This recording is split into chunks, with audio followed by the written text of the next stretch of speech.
This month on The Spark, the theme is engagement, personal, professional, and even governmental. We'll sit down with a nonprofit that works with America's most emotionally and behaviorally troubled youth and their families, a company known for its risk management and innovative community philanthropy, and a unique team that is working in private and public partnership to curb gun violence and spur economic growth. Have you ever been excited by a new idea, inspired by watching someone lead by example? When we talk about creating change, we start by sharing the stories of everyday heroes who are making a difference in their own way, so we can learn and do the same. This truth is the power behind this show, which is focused on business and community leaders that are leading by example to give back, fuel change, and create new opportunities for the Mid-South. I'm Jeremy Park, and this is The Spark.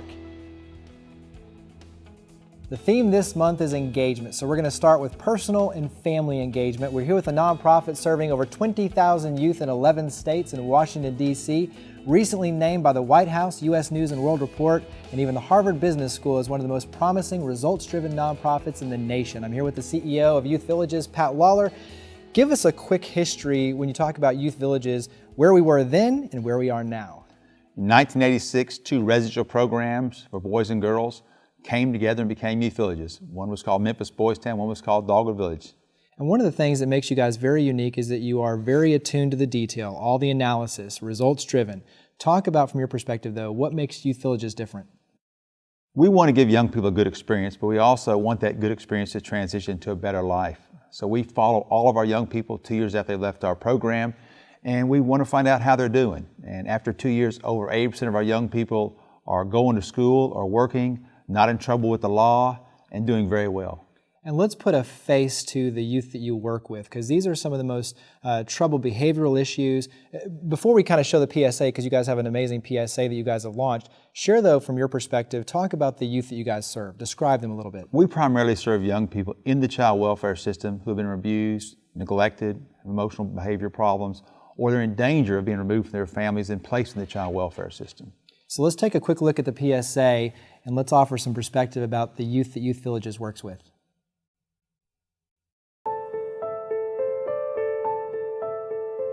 They say I'm a bad kid. Or a charity case. A troublemaker. Worthless. There are more than 3 million children in America's child protection and justice systems. Kids who have been abused, neglected, traumatized. Kids who act out. The worst cases you can imagine. They say I'm messed up. A drain on society. Just a stupid mistake. For their safety and others, some of these children have to be removed from their homes. Separated from their families, they're at the mercy of an overwhelmed system. I don't think I'm a lost cause. I'm just a kid. Youth Villages believes that no child is a lost cause, not a single one, because a stable, loving family can help any child succeed. And we have an 80% success rate that proves doing whatever it takes for children is the only thing that works. If you agree, find out how you can help at youthvillages.org. So that's the PSA, no lost cause. One of the things, you guys are the experts obviously, and for you professionally, personally, you're out there talking a lot to different groups. What advice do you give parents that have a youth that has some behavioral issues? There's three primary predictors of young people that have problems. A lot of conflict in the home, problems at school, grades, behavior problems, often suspended or expelled, and also their association with a negative peer group. For younger children, it's very important that parents have very, very close supervision, and when they leave those young people with a babysitter or a relative or a friend, that they really know those people and can trust those people, they're going to keep their child safe. But for older kids, I'm talking about 9 to 18, the peer groups have a tremendous impact on those young people's lives, probably more of a greater impact than the family or even the school. Know who your kids are with. If you don't like one of their friends, help them change their peer group. Family engagement, there, the theme right there. What are you guys doing? One of the gaps is with the kids that are aging out of foster care, but you guys have a very unique program geared toward that.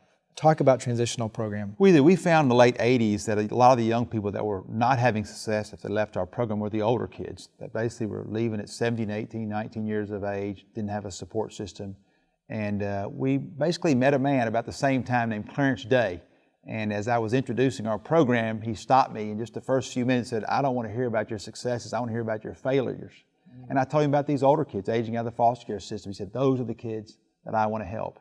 And this is a program to help young people find housing, stay in school, find a job, manage their money, have appropriate relationships, just like every parent would want to do with their young person, to help them be successful in that transition to adulthood. And it's very hands-on, which I really love. Let's take a quick look and show viewers exactly what we're talking about when you talk about the Transitional Living Program.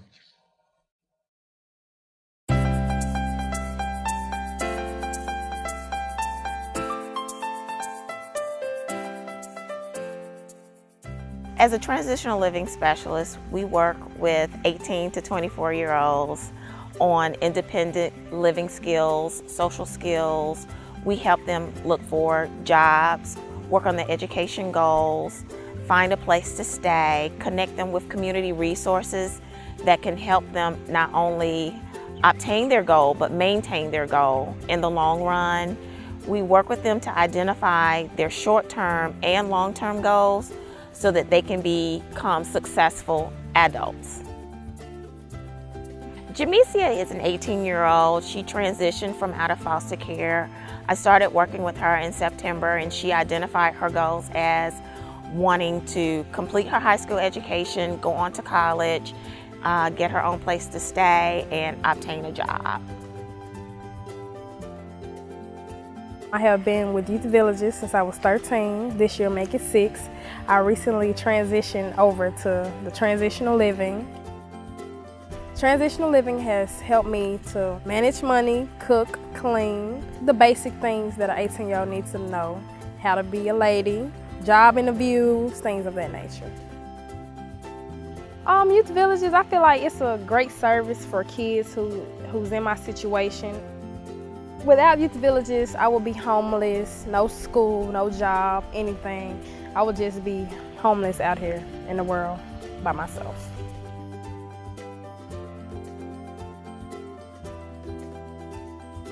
So we just saw a little bit about the Transitional Living Program. Why are you having so much success with this, though? This is a very intense program. A transitional living specialist who's a staff member at Youth Villages has caseloads of about 7 to 9 young people. They're on 24 hours a day on call. They visit them once or twice every week. And it's an intense process where that young person knows this staffer is going to be there for them. They're going to help them if they have a good day or a bad day. They're going to help them with the job. They're going to help them with their school problems. They're going to help them with their relationship problems. They're going to be there like a supportive and loving, caring parent. And when you talk about the success overall with Youth Villages, you guys are really achieving amazing results. Talk about some of the success you're having. I mean, way over 80% in most cases, which is way above the norm. But share in your words some of the success that you guys are having with Youth Villages overall. Yeah. Obviously, our primary focus is to give young people and their families a great experience, but hopefully that'll transition to a better life. But also we're trying to prove to the governments across the country that we can help transform the child welfare system. The child welfare system is a broken system. Kids are often removed from their families unnecessarily and grow up in institutions, in foster care and residential programs without ever being returned to their families. So we want to show our country that it can be done better, and we have great results, and we can show you how to do it. And you guys are the force for families. Real quick, give us 1 or 2 ways that people can get engaged in terms of volunteer, because you guys have a lot of opportunities from foster care parent, volunteering. Talk about just a few quick ways. We need hundreds of foster parents right now throughout the state of Tennessee. We need adoptive families. We have hundreds of young people that need adoptive families, that they've been removed from their family, that can never return to their family. We also need volunteers and mentors, and it's critical that at least every young person has one responsible adult in their life. Well, absolutely love what you guys are doing with Youth Villages. Amazing results. Thank you for coming on the show, Pat. Thank you.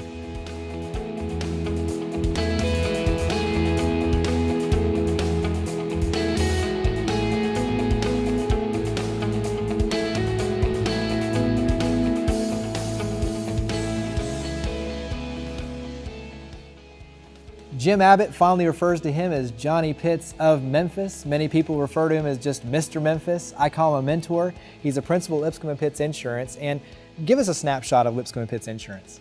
Well, back in 1954, my father, John Pitts, and his partner, Matt Lipscomb, met over a 10-cent cup of coffee and really came up with the idea of Lipscomb & Pitts Insurance.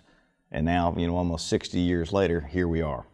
And it's personal lines, property and casualty, employee benefits. Give us a little bit of a snapshot of the mission and the purpose.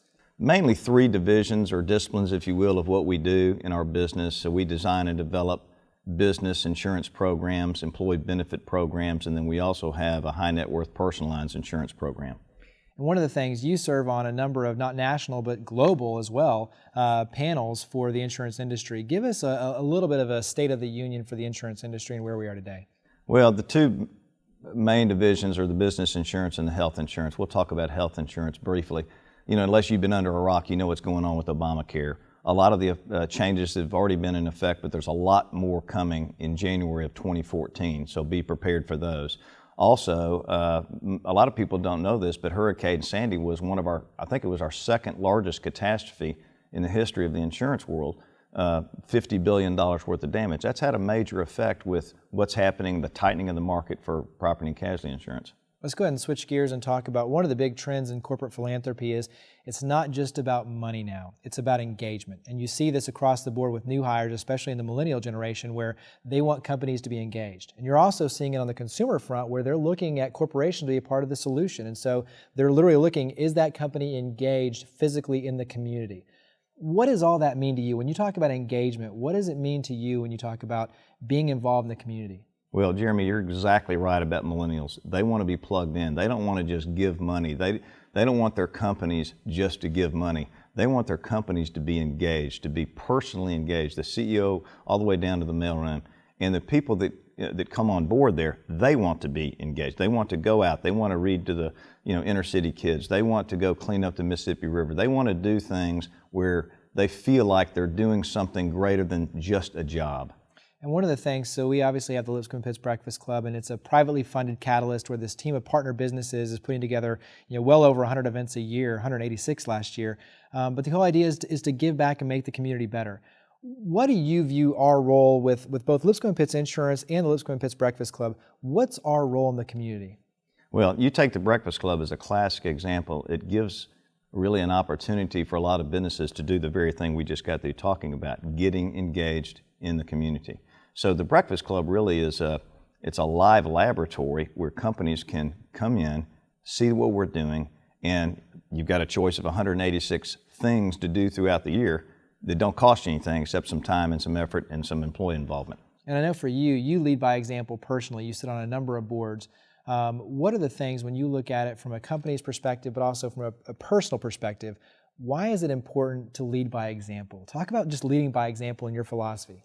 Well, if you're in a leadership role in a company, and there's a lot of people out there that are in that role, I think it's your duty to do that. I mean, people look up to you. They're looking to, what can I do? What can I aspire to do? How can I be involved in the community? And many times I get a lot of people in our company that say, Johnny, what about this organization? They've invited me to be on the board. And we lay out a plan for what what that term might be for them. They get involved in a small committee and then build themselves up to maybe be the chairman of that organization one day. But the main thing is to just get plugged in and get involved. When you talk about getting involved, we have a fun kick-out session where we had a number of employees involved in McKellar Lake cleanups. So let's take a quick look at some of the giving back in action.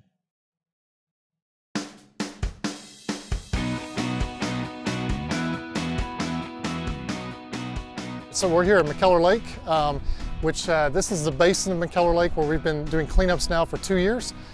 During that time, we've done close to 10 cleanups, worked with almost 1,000 volunteers, and during that time, we've picked up 25,000 pounds of trash.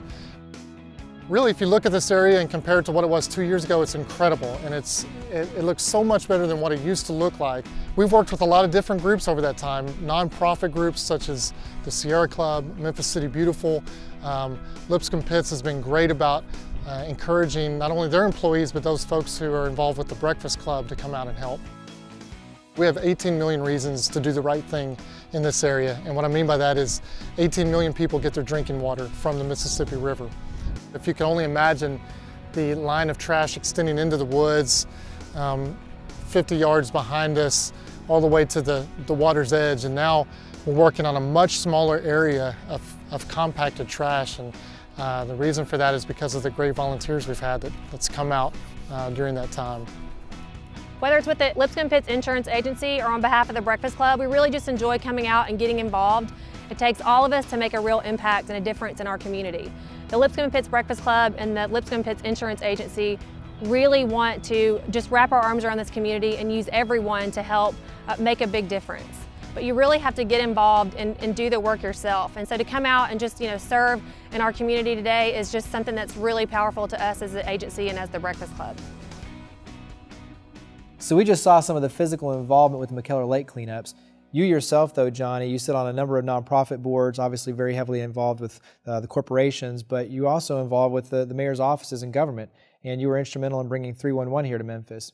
Describe 311. Yeah, think of 311 as non-emergency 911.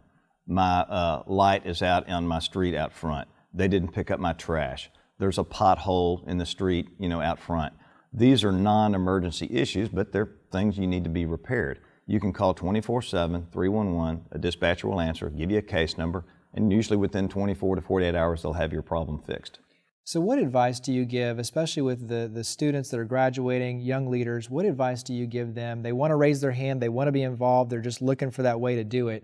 What advice do you give them? I think it's like anything in life, you follow your passion. I'm involved with a lot of kid things with children, and that's my passion. So I think, if it might be the arts, it might be children. Maybe you're going to be involved with youth villages, the Boy Scouts. Maybe it's the Brooks Museum or the Dixon Art Gallery. No telling what it is, but follow your passion. The second thing is, I think, get advice from someone at your company, from a C-level individual that has been there, has served on boards. They can give you some direction and helpful guidance. And one of the things I'm always mesmerized is, especially talking to students, is if I was to ask you, and I'll kind of preface this a little bit, but what's the first thing you think of outside of your business and your family? What comes to mind? Well, besides cycling on the green line, I would say it's probably the community. I think that when any business owner wants their community to be successful, so I think naturally we all are concerned about that and worried about it, and that really does keep me up at night. I'm thinking of things all the time to talk to the mayors about, and what can we do to improve our community. You heard it from Johnny himself. So anytime you see Johnny Pitts out there in public, make sure and ask him about Johnny's three-peat. The idea is simple. He gives you 3 positive stories, and you have to repeat those then to 3 of your friends. So make sure and ask Johnny about his three-peat. Thank you for coming on the show, Johnny. Greatly appreciate it. Thanks, Jeremy.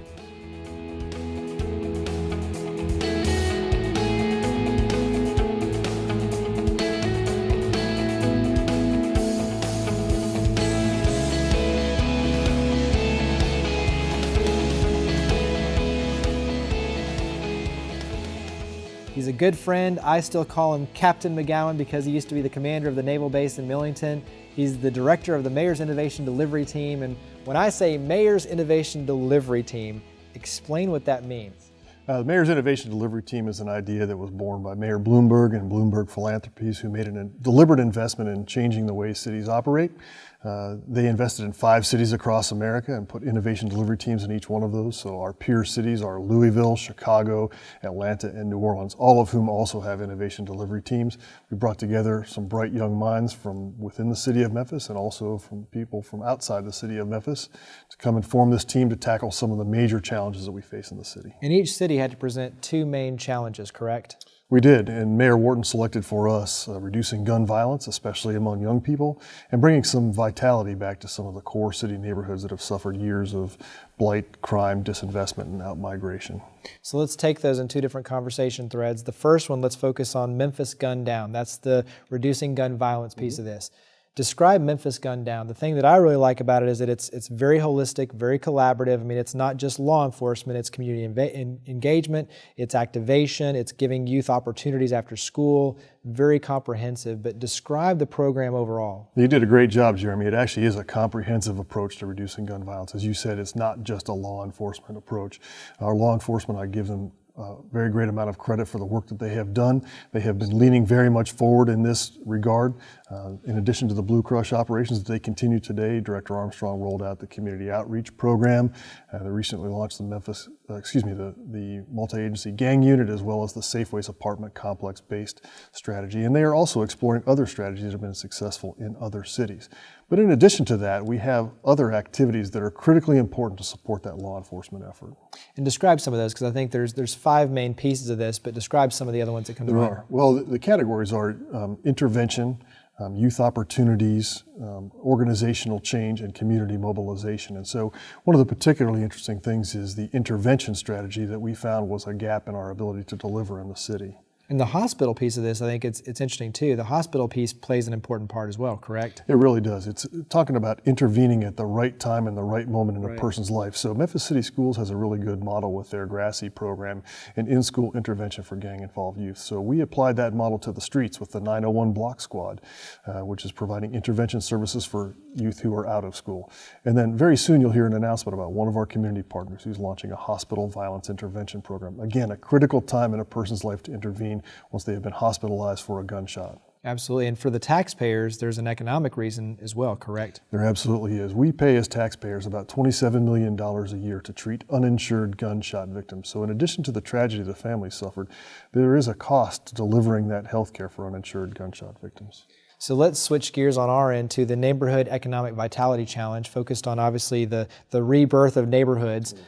Describe a little bit about just that thread in and of itself. Sure. Well, as I said, the neighborhoods have suffered years of blight and outmigration and disinvestment, and so we're trying to energize those neighborhoods through a strategy that we call Clean It, Activate It, Sustain It. So through the Clean It phase, we're eliminating the physical barriers to investment in those neighborhoods. Activating it is demonstrating the art of the possible in the neighborhood, whether it's the physical change of what your neighborhood might look like in the future, whether it's putting new retail opportunities in there, or actually engaging the community through some mobile retail. And then the Sustain It phase is about longer-term policy changes that will cement in place those immediate changes we've made through the activation of the neighborhood. And you guys have, to me, you're on the forefront of all these buzzwords, and you hear MemFix, MenShop, all these have become commonplace in Memphis here in terms of what we're doing. Describe, though, I like the fact, and we'll see a kickout session in just a second, but the fact that a little bit of investment goes a very long way. So $15,000 of investment yields $100,000 in retail sales with MemShop. Describe a little bit about that, and then we'll kind of watch a fun kickout session. That's really what it's all about, is these small scale projects with low dollar investments can yield immediate ROI. So the example you just gave is a good one. Another example of immediate ROI is the MemFix Cleveland event, where we activated a neighborhood for just a weekend, and we saw out of that with long-time vacant storefronts 4 long-term leases that were signed in the immediate. We'll obviously be evaluating the effect going forward, but low investment, immediate return on investment that resonates with that neighborhood. So let's take a quick look at this in action.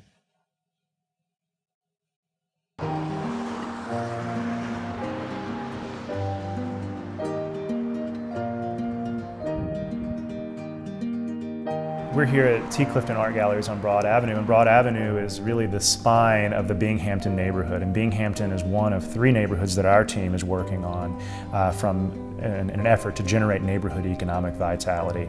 The MemShop project is building really on the success of this community-driven effort to activate the entire street. MemShop is a retail incubator program where we're taking underutilized and vacant commercial properties and giving new businesses the chance to start up for a period of 3 to 6 months. So we're going to be launching 3 businesses along Broad Avenue. One is called My Heavenly Creations, and My Heavenly Creations is an all-natural bath and body product store. We're launching N.J. Woods Gallery and Design, which is a new art gallery from the artist N.J. Woods, and her daughter will be doing some complimentary design services for small businesses. And we're launching 5-in-1 Social Club. That's a Made in Memphis retail store and a social club where people can come to make things and socialize together. It's a sort of creative making space. We hope that the retail incubator that we're bringing to the neighborhood will be able to create more continuous activation of the street, generate interest, and help further the vision of Broad Avenue being an arts district.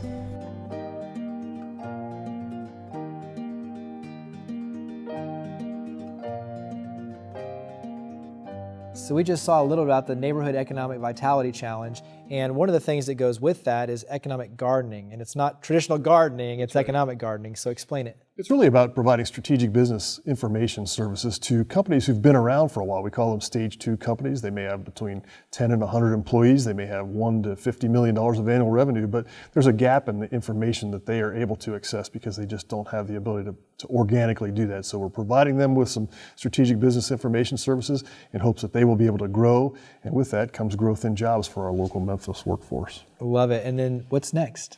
What's next? Over on Broad Avenue, the kickout that you just saw, that's an example of our business incubator for retail incubation. There are 3 storefronts that are being rehabbed right now, and on April 19th they will open up, and you'll see 3 brand new retailers along Broad Avenue. They'll be in business for 6 months, and they'll be learning about doing business while they're doing business. Later this summer, you'll see another MemFix event that will be happening over in South Memphis along the Mississippi Walker corridor and down by the Soulsville area. Nice. Well, absolutely love what you guys are doing. Love the collaborative approach you guys are taking as well. Thank you very much, Doug, for coming on the show. Yeah, thanks for having me, Jeremy. I appreciate it.